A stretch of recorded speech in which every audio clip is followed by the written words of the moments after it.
Hi, it's E Urban Auto Tech. For this guy here, we got an 02 Mazda Tribute. This is the 3-liter. It's got idle problems, it's surging and stalling. The typical guy that we find, I'll just pull you out under the hood, on all of these 3 liters. This PCV hose assembly comes from a breather to the fresh air inlet and all the way back and around town for the PCV valve. Both the elbow at the PCV valve way down there and then the breather elbow, these always split just from the engine torquing back and forth. So that was the first thing we found. We changed that and it still had the stalling issues. Get you back up inside. So just so you know, it's 200,000 kilometers. Get you a peek at the codes. Wasn't setting a code immediately, but after a while of running, it did set a code. So we'll click on there. Click. There's a lot of glare. And then of course also on these Fords and Mazdas, they got that annoying beep.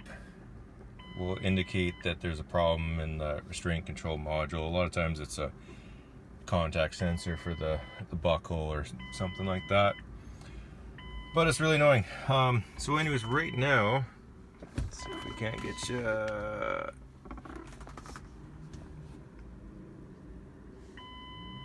I gotta get a new screen protector.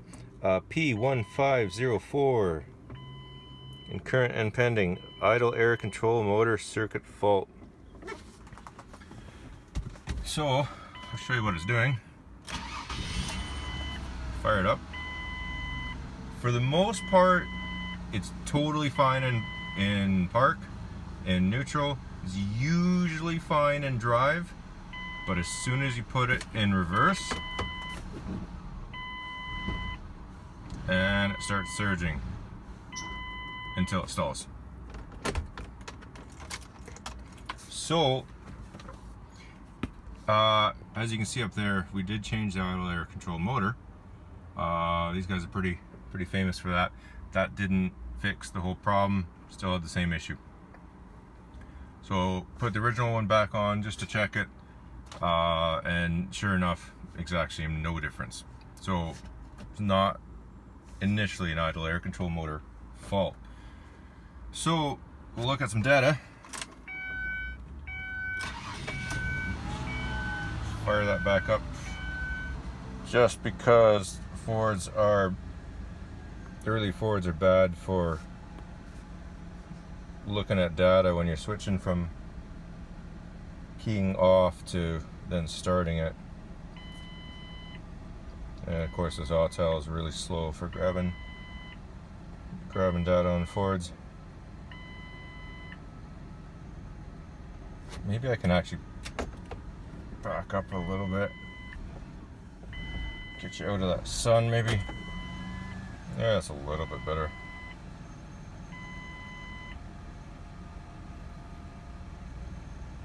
Okay, so one of the things I want to look at, this is actually one thing that the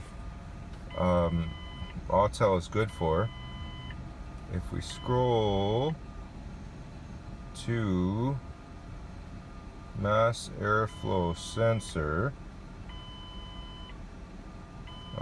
we'll also grab idle air control. So there's idle air control A, so that's your current that's going through the motor. Then we've got the percentage of your duty cycle. More or less they should pretty well mirror each other. Now this current, we'll get to that in a second. We don't really know if that's actually measured current.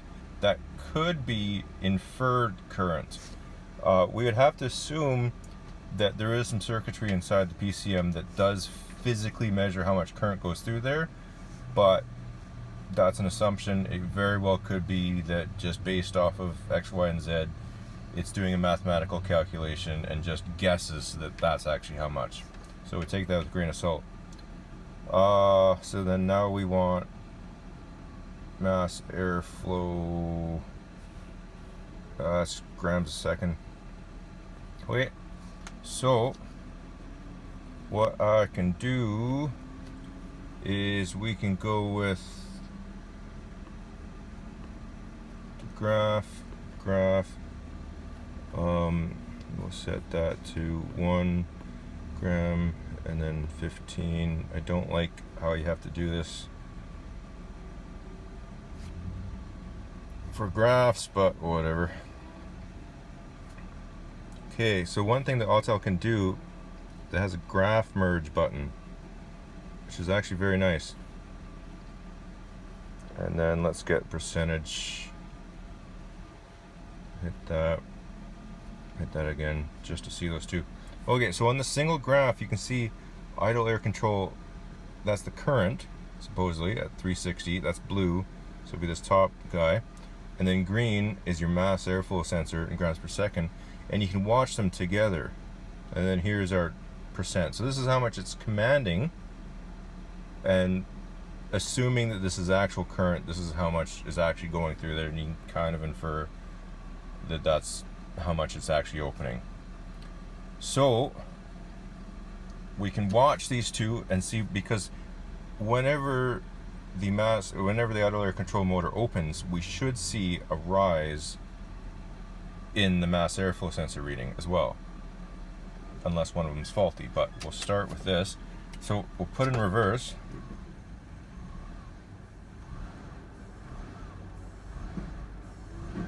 There we go. Okay, so we can see here, let's get that smaller, shoot. And we want, I can't really see from the glare, there we go. Okay, I missed some of it. Let's just grab that again, actually.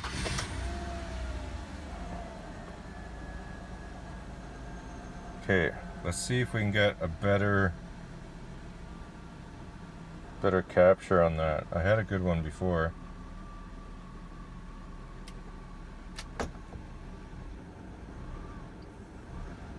There we go.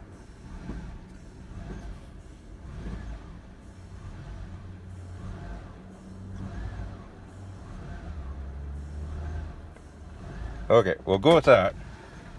Shut this off. Oh shoot, quickly. I don't want to lose that. Hopefully I didn't lose that. Okay. Sometimes if you turn a key off, you can lose your screen because of live data. So what we can see here is the idle air control motor, it's opening it more. This is in the reverse, this is when it starts surging. So it's asking for more airflow, but you don't see the mass airflow showing any actual major increase in air. You do see these spikes where it's really surging, so when the RPMs go up, the mass airflow sensor does read the higher mass airflow, but this line here should be the green line should be following the idle air control motor like it is over here when it was in park, but it's not. So we'd have to ask ourselves a few questions. One, is the idle air control motor actually opening it? Does the mass airflow sensor have a problem? Maybe it's got some dead spots in it. Probably the easiest thing to do is, we know that there's no problems in park, so let's look to see what we can get in park. Maybe we can get some indication. Keep in mind, this idle air control motor, we're not 100% sure if that's actually the current that's going through there or if that's calculated. So if we fire that back up, maybe I'll save that as a screenshot. Save. Back. Okay, resume. We'll go show all. So actually it's back out of there. Actually we'll go back in there.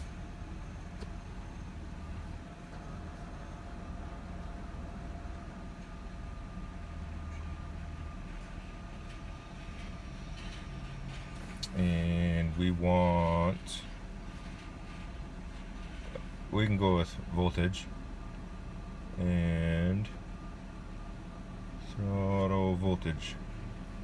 Show, do, graph that. Now what I'm gonna do is I'm gonna slowly open the throttle. Oh yeah, keep in mind this is a throttle cable for the throttle body. It's not an electric throttle body, so it has a separate idle air control motor and the cable. But right now what we want to do is we want to see if this mass airflow sensor seems reasonable or if it's got dropouts. So we're just gonna rev it slowly in park, so no load, so it's not really gonna go that high. We'll expect that set that to 0. Probably only gonna see, I don't know, maybe 3 grams a second. Oh no, what am I talking about? Yeah, that's 0. This is volts, 3 volts. We don't really care what it actually pertains to. We just want to see if there's dead spots. And then we're probably not going to hit wide open throttle in park, so let's go 3 volts as well. We can graph merge and we make that big. So we are in park. Make sure that before we take our foot off the brake and launch. And then I'm also going to click this to make that go a little slower. Okay. And then I'm just going to slowly raise the throttle, find the end of the play.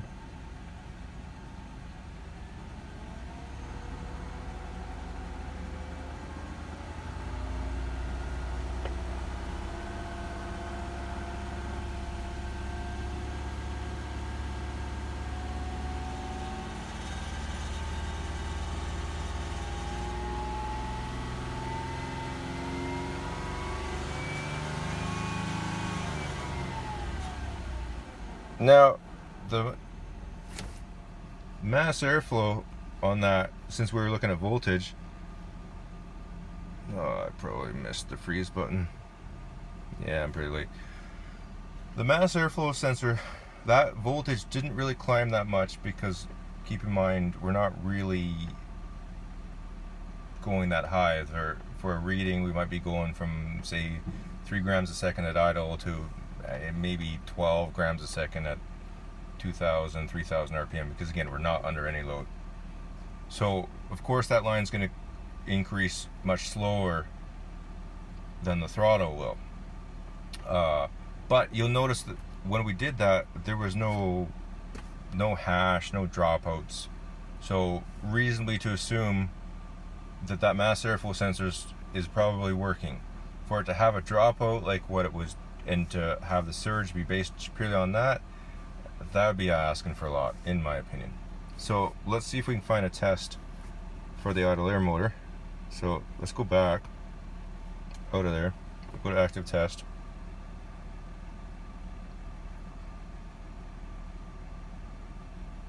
And where are we? Evap, electric pressure, idle air control. So let's go with, did I do percent? I think I did percent before. Yeah, we will go get some data. We want engine RPMs. We'll go with idle, both of the idles, and then mass airflow, we might as well. Wait, let's see what that looks like. Okay, so we got a lot of glare. This might be harder for you to see. So at the top, we got idle air control percent. That's at 33%, because right now I'm not commanding it. Then we got RPM 750 or so at idle. Idle air control current 333 milliamps. So this should be roughly about the same as that. and then master airflow sensor, we don't really need to pay attention to that too much. But basically all that we really care about, for the most part, is I'm going to increase this slowly, and does it continually increase the RPMs? Will it cause, at park, will it seem like the idle air control motor is working? So we'll start with an increase. So now we're at 40%. We're up to 900 RPMs.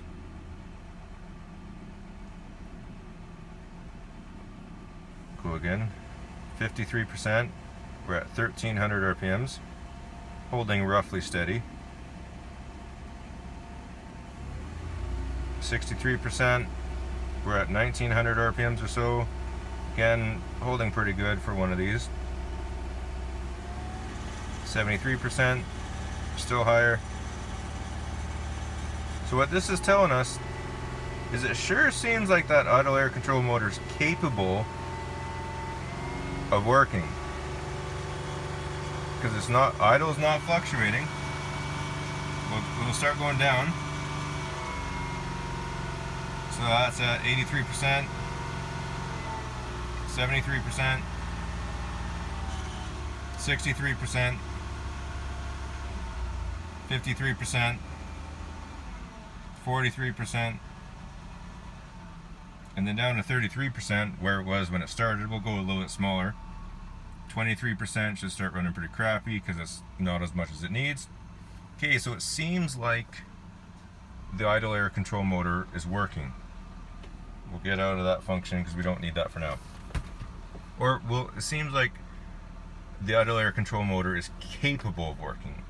The other test also made it seem like the mass airflow sensor is capable of working in park. It just seems like things aren't working in reverse. So we got a few different possibilities. It could be that just switching it to reverse back to neutral, maybe that causing the engine to rock. Maybe it's torquing something, which is opening up a boot or the exhaust or something of that nature, pulling on a wire. I looked all around underneath. I didn't see anything. I did do a smoke test just to verify there's no major leaks. Don't see anything in that. Now, we could undo some mounts and at idle really reef on the motor and see if that has any change, but that's kind of time consuming to set that up. There's a few other things that potentially could be, who knows, maybe there's a sensor, say in the transmission, that uses the 5-volt reference, that's taking down the 5-volt reference, which is taking down the crankshaft a little bit, which is cutting out spark. Could be stuff like that. That's far-fetched. So first things first, let's verify that what we see on that scan tool, such as the current that's actually going through that idle air control motor, let's see if that's actually there, or maybe that's dropping out. Maybe the scan tool just isn't showing it drop out. So let me hook up the scope and we'll look at the scope and the scan tool at the same time. The scan tool will tell us what the computer's trying to do, and the scope will tell us what's actually being provided to the idle air control motor. So we'll get you a shot under the hood. Make sure we're in park before we leave. We don't want to have a vehicle run away on us.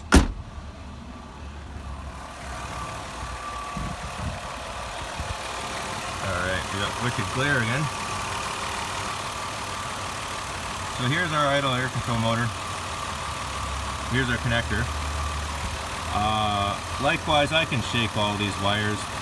You will see some liquid electrical tape on there because I did pierce it, and you know, I've already done the test, but going through what I did, we can pierce that again.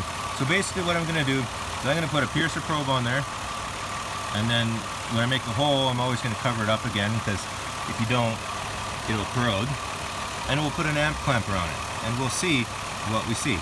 I'll let you know when I get there.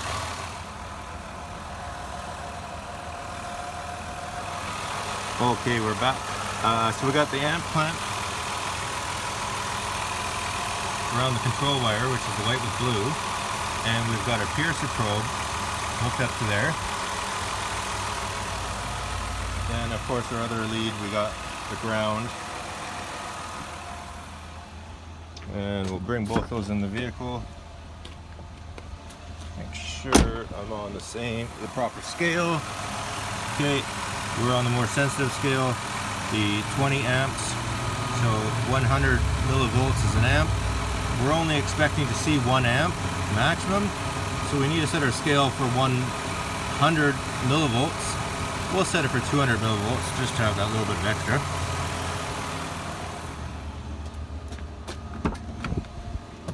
Okay, there's all our wires. Just gonna hop inside.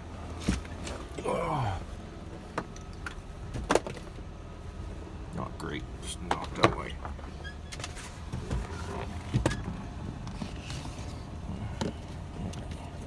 Where are you?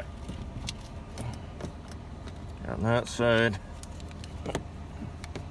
Hopefully you can see that.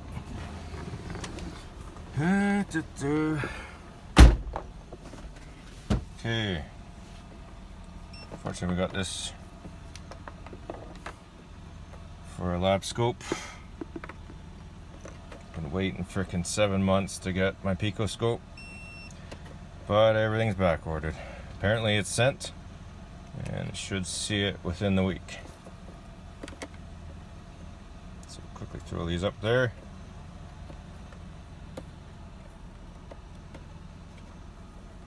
Okay. We'll go to scope, we'll go to labscope, we'll go to 2-channel. Okay, so our first channel, channel A, which is going to be our amp clamp, 200 millivolts. So if it does reach 200 millivolts, that would read 2 amps. Again, we're expecting to see far below an amp, and right now we're seeing 400 milliamps, which is roughly what the scan tool said for idle. Oops, no, we don't want labscope. Let's go back out of there. Graphing multimeter. Okay, tool graphing meter. There we go. Graphing meter on the Snap-on one, you could do other stuff. So, channel A is our amp clamp, which again, same thing. We're at 200 millivolts, so that would read 2 amps. Channel B, what I started off with, this is the actual pulse width modulation. So we can go through, we can select pulse width. This will give us our percentage. And we are, oops, I think I hit the wrong thing. Duty cycle, that's what we want, pulse width. Okay, there we go. So it'll show our scale for the duty cycle. So what this is doing is it's just going through it and just kind of getting a sampling of the pulses and telling you what percentage of on time there is. So right now we're at 30% on time. So you see how this one's at 30%, that's at 40 millivolts, which means 400 milliamps. There's a little bit of disparity there. Whereas on the scan tools are showing those to be spot on. It could be that I don't have my amp clamp fully zeroed, because that's not really very much. That's not the end of the world. We're not too concerned about that. We're mainly concerned with that huge surging, and do we see any dropouts? So we'll just keep that in mind. Now we'll grab this guy again. We'll try and do both. And go to live data, set this up again. Be a second. Okay, so we want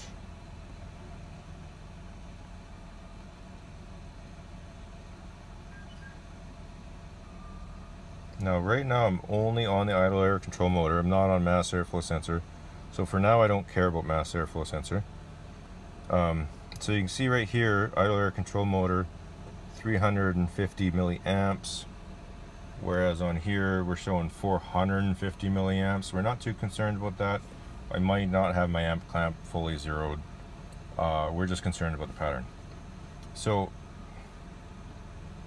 go there, graph merge.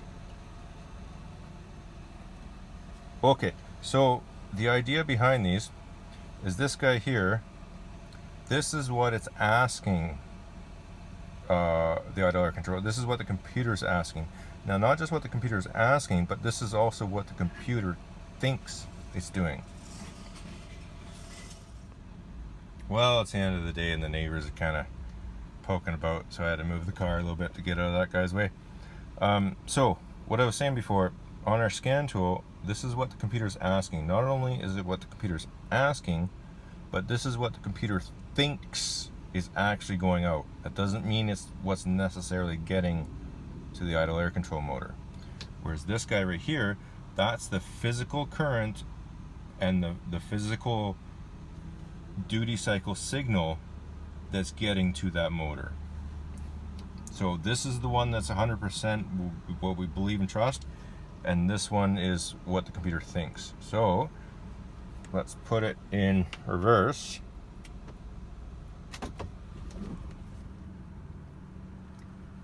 Alrighty, what do we see? So we see right here, see how these are both climbing? So it thinks it's asking for more. Okay, let's go back up to that 1 second. And we heard that flare. So let's zoom out of this for a second. I think I lost that signal, but we can work with that.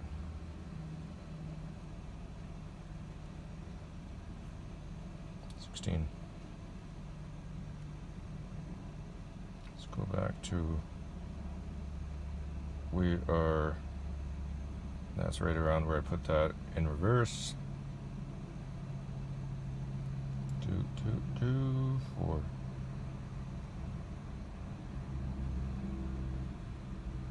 Okay, let's go back over.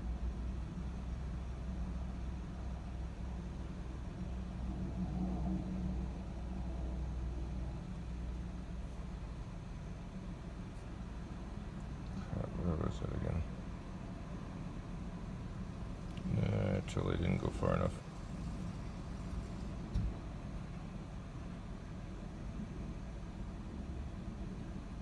Yeah, there we go. That's where I wanted to be.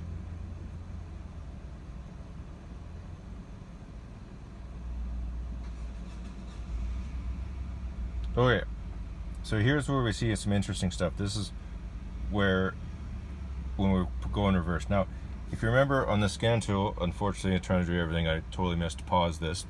But when this went in reverse, the idle air control motor percent and the current, at least what it thinks is the current, or maybe what it's measuring, but not necessarily what's getting to the actual motor, it was steadily climbing. It thought, the computer thought it was actually opening it more and more and more. But what actually happened, if you look here, the yellow trace is the current.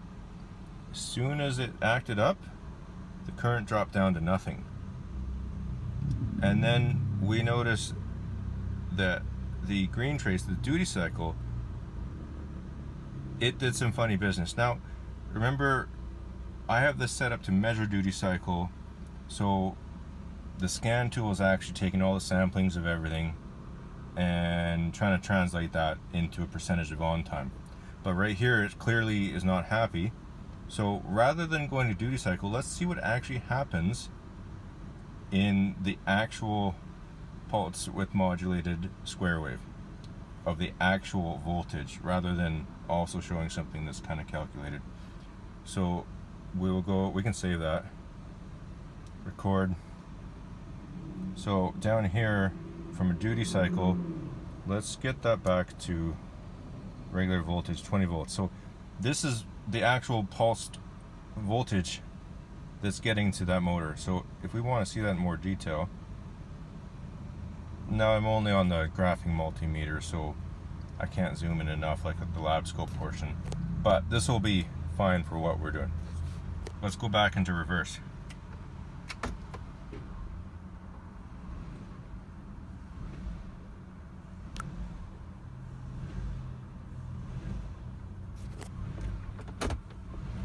Okay, so you can see,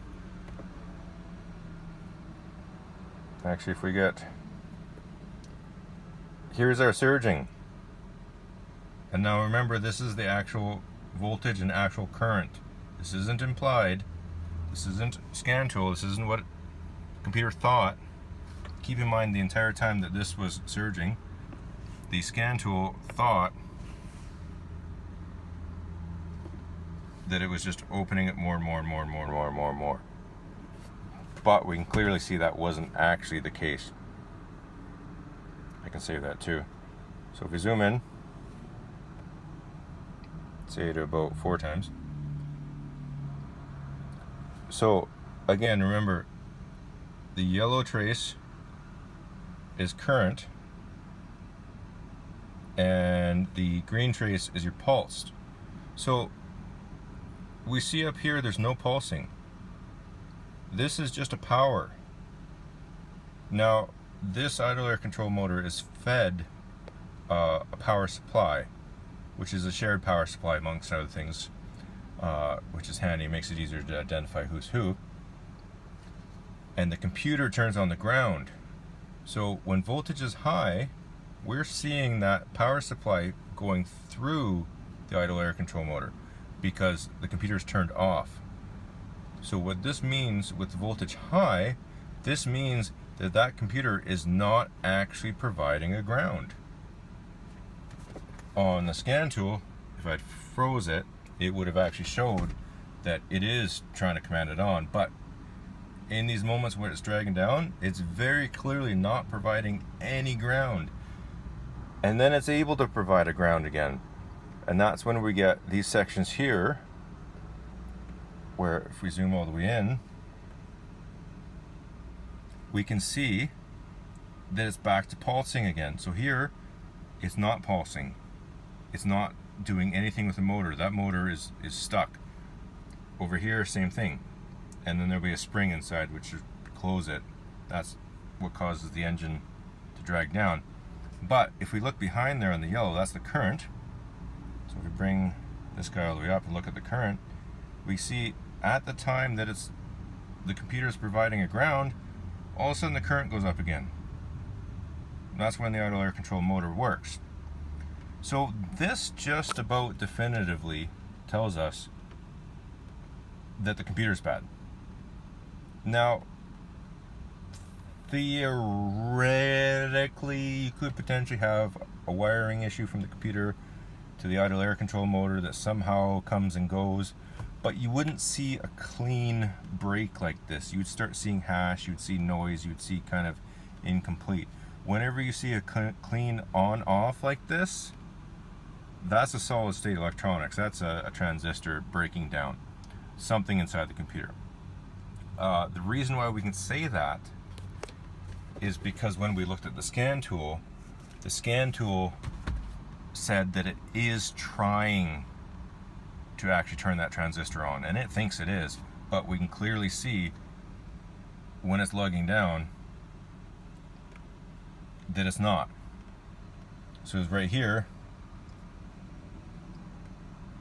So if we look down, this is the live numbers. The green number won't really mean too much, but you can get an indication as to the percentage of on by what the voltage is. If it were completely off, you would see 12 volts. If it were completely on, you would see 0 volts. And whatever percent down from 12 volts is roughly the percentage. So 12 volts would be off, and 0 volts would be fully on. So we're closer to 12 volts. So say, yeah, we're in that 30% mark.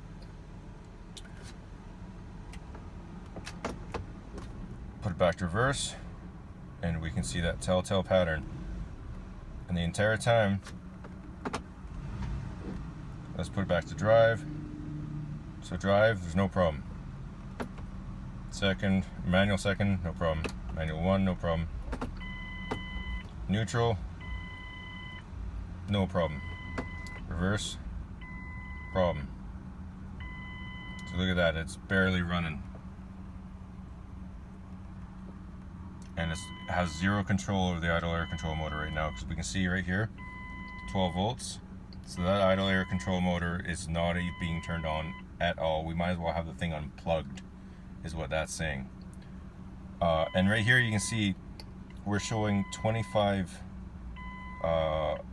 millivolts, which would mean 250 milliamps. So that right there shows you how much out my amp clamp is right now. It's not zeroed. If I were to take it off, push the 0 button, put it back on, that would show 0. But in this case, all we're concerned about is the picture, not concerned about absolute numbers. And there, it's back to working. So one of the other things too that kind of had me going down the line of the computer is when I put the new idle air control motor in and I was driving it, it seemed like it had a really hard time of learning the new idle. But when I was driving, just coasting, foot off the gas, it died on me. So under zero load at all, basically. And that told me right there that, hey, wait a minute, something goofy is going on, because it takes very little to keep an engine running when you're just coasting down the road. But when we see this, no question about it, putting a computer in, and then it'll be perfect. As perfect as one of these cars can be. Yeah. Anyways, thanks for watching. I'll give you an update if there is an update. Thanks a lot. Bye.